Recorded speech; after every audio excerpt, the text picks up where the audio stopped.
You are listening to the ADHD Support Talk Radio podcast. ADHD Support Talk Radio is sponsored by ADDclasses.com. Sign up now for a free webinar by going to www.addclasses.com. Hey, thank you, Tara, for inviting me to talk again here on ADHD Support Talk Radio. My name is Sheri Hall-Miller, and I'm an ADHD coach. My website is clearjourney.com, and today I'm going to talk about starting a thing. Sometimes starting a thing is hard. Often it is much harder than need be, and hopefully this little chat that we have today can knock some of the difficulty out of starting. I've been coaching people for, like 15, 16 years now, and it's amazing how often people get really blocked on the very first step of a project. That very first step for some people is just brutal. So I'm going to talk about a whole bunch of stuff, and hopefully you can pick up a few tips that makes it easier for you, whatever your situation is. And what I find is it's not always the same reason that starting a thing is hard. Sometimes it's one reason, sometimes it's another. Sometimes one approach works, and sometimes it has to be something else. So hopefully I toss enough stuff at you that you get a handful of tips and that you can use them now and in the future when you get stuck again. Because, we all get stuck. The first thing you have to do if you're going to start is to decide to actually start and have that be an action. That definitely doesn't mean daydreaming or planning.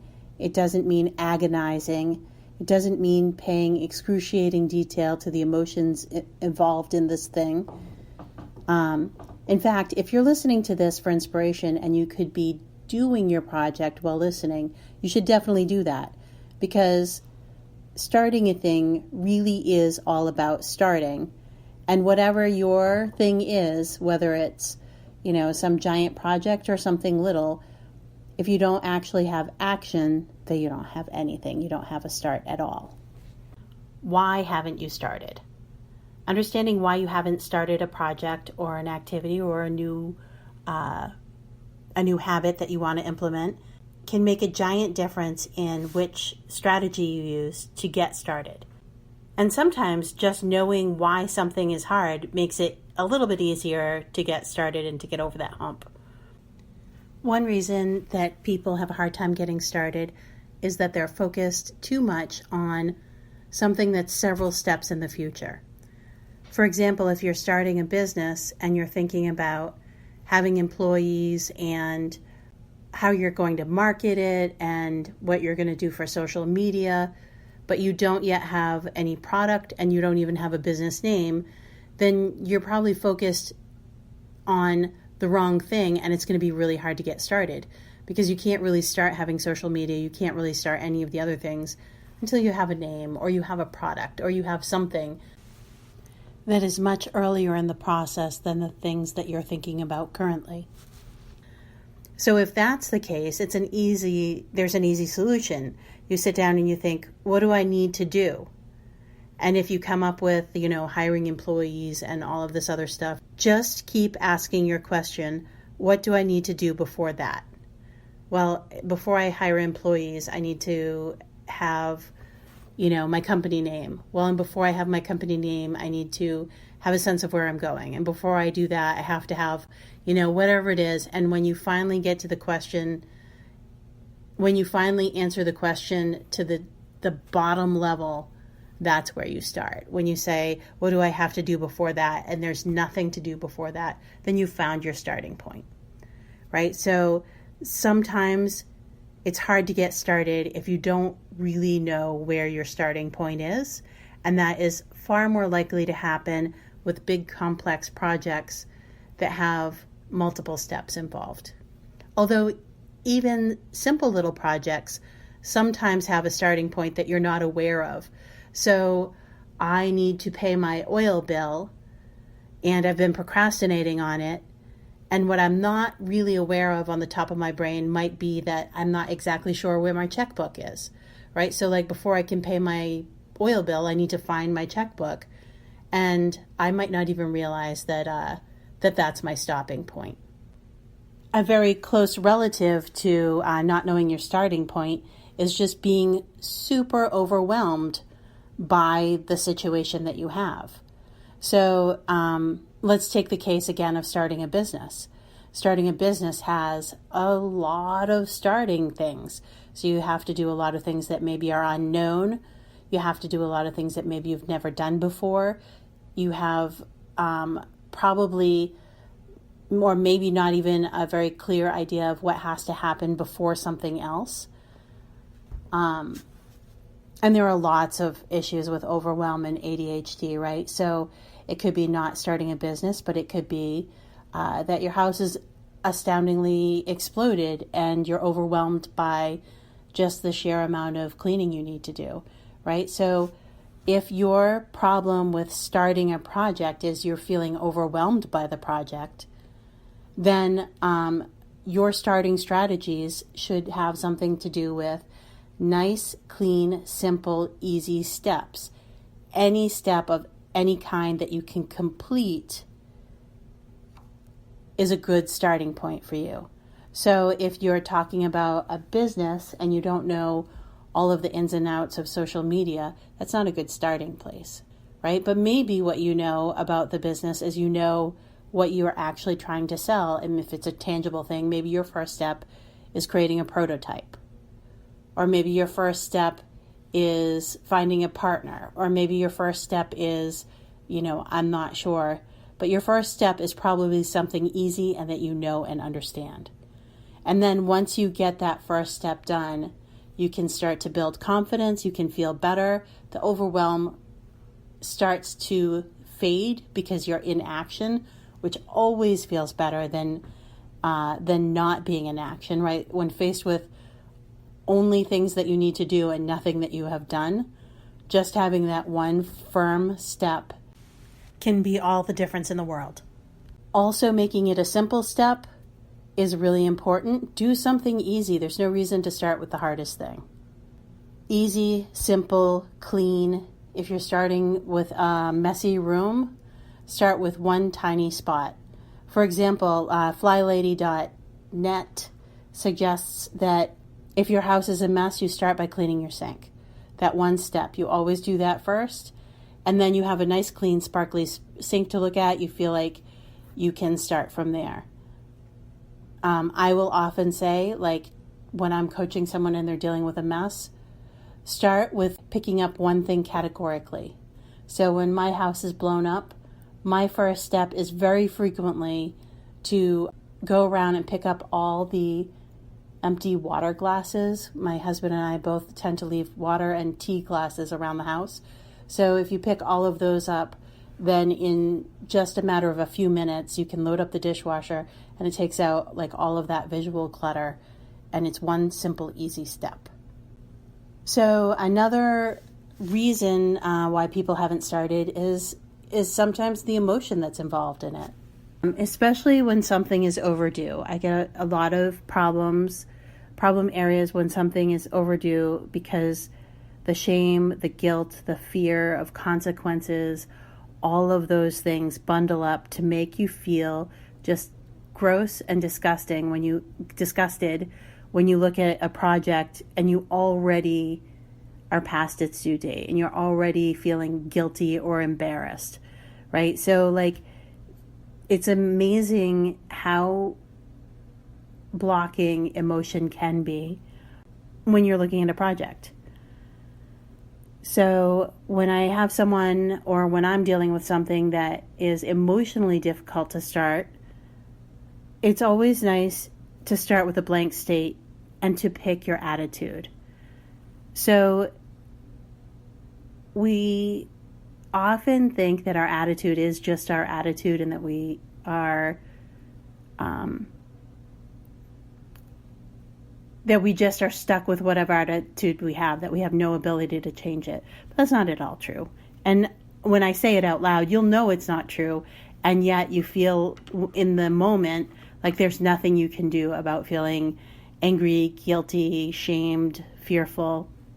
So sometimes the first step when you're dealing with emotional things is to take a moment and pick an attitude that's useful. Do something that is, again, clean, easy, something that you can do completely in one fell swoop. Lighten it up. So if you need like silly music to be playing, if you need to be sitting in a sunny patch of your house, or, take something outside and work on it there, and do your first step somewhere where you feel like everything is good, that is a great way to start when you have an emotional block. If you have a big emotional block, bring in the cavalry. Like find a non-judgmental friend. It's a great time to hire a coach, or get someone who's going to be supportive. By no means should you get someone who is just going to feed into your anxiety, right? Like, don't do that. Get someone who's going to help loosen the anxiety or the fear or the shame, and like just get over it and do a step.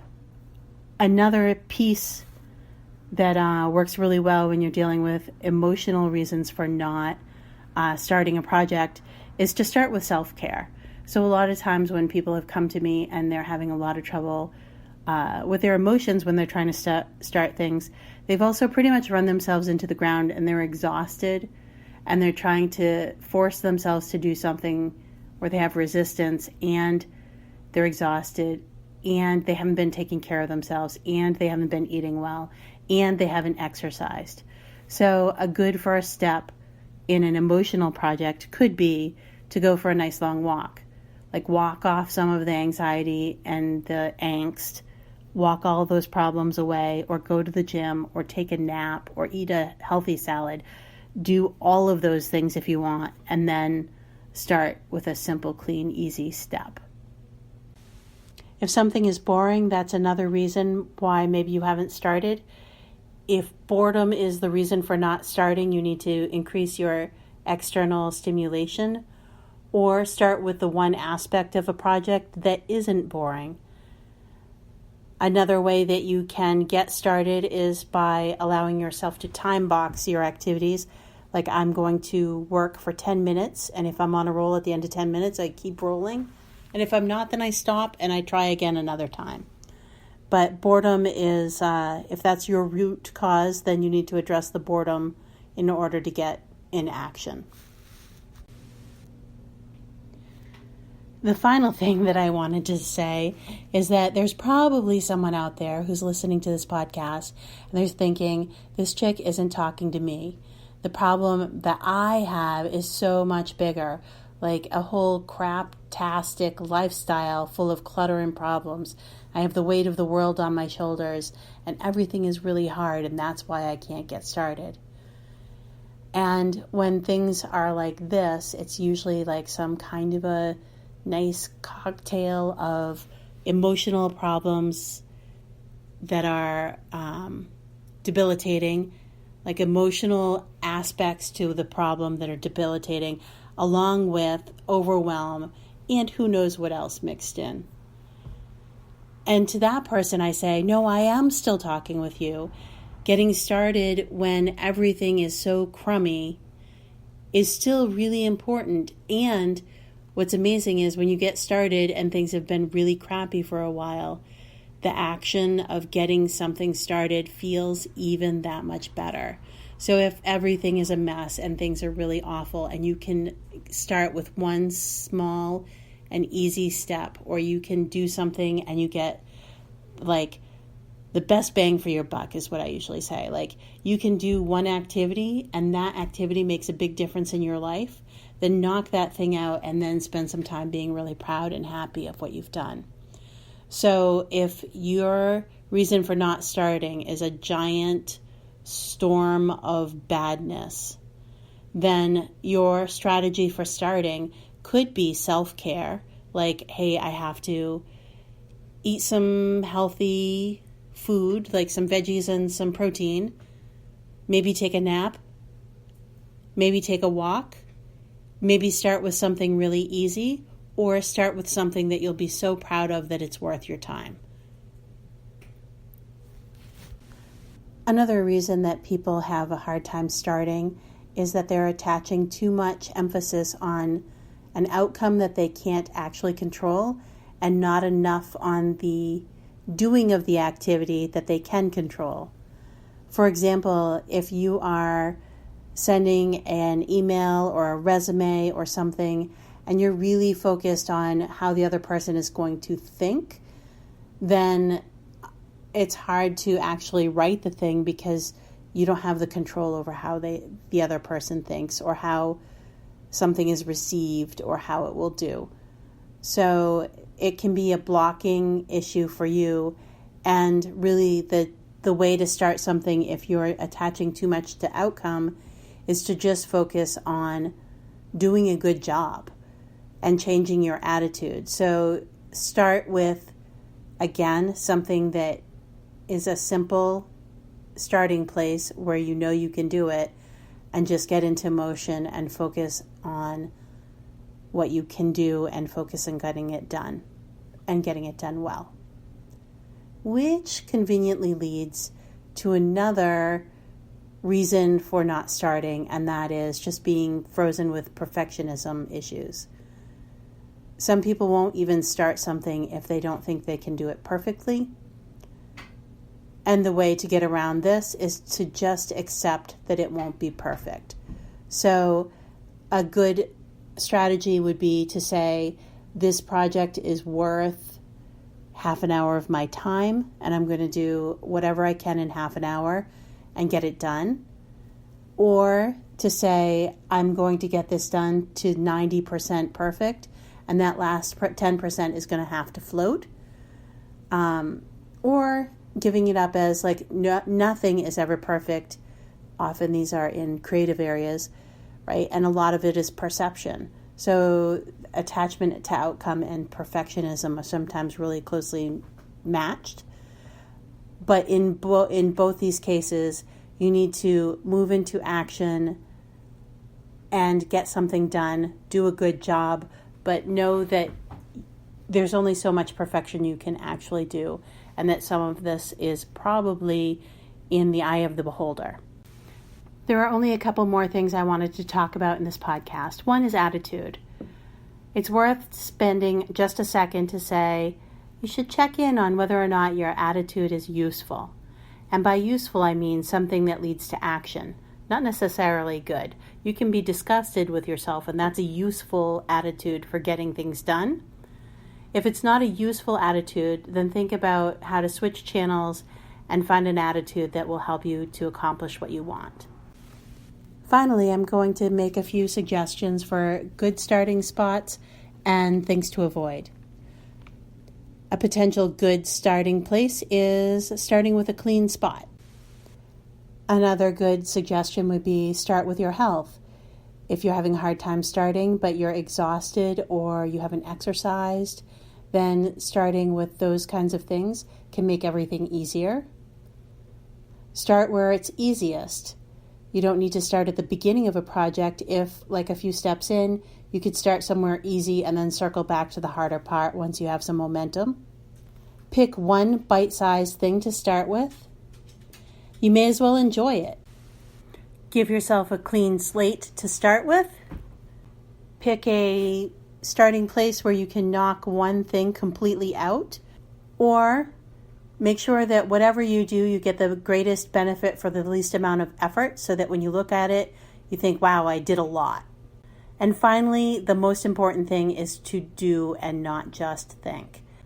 I wanted to also give you a few things to avoid. Avoid making a huge mess. Your first starting place probably shouldn't be making an enormous mess. You want to avoid hurting yourself. For example, if your goal is to go to the gym, don't do like a 3-hour workout for the first time back to the gym in months. Avoid anything that makes you hate a project. Avoid starting 5 things at one time. You want one starting activity that you can complete. And avoid relying solely on memory and self-discipline. Those are probably not your strong suits. And that's it. That's what I have to offer you on getting started. I hope that you got a few helpful little tips from this talk. And again, my name is Sheri Hall-Miller, and my website is clearjourney.com. Thank you. Bye-bye.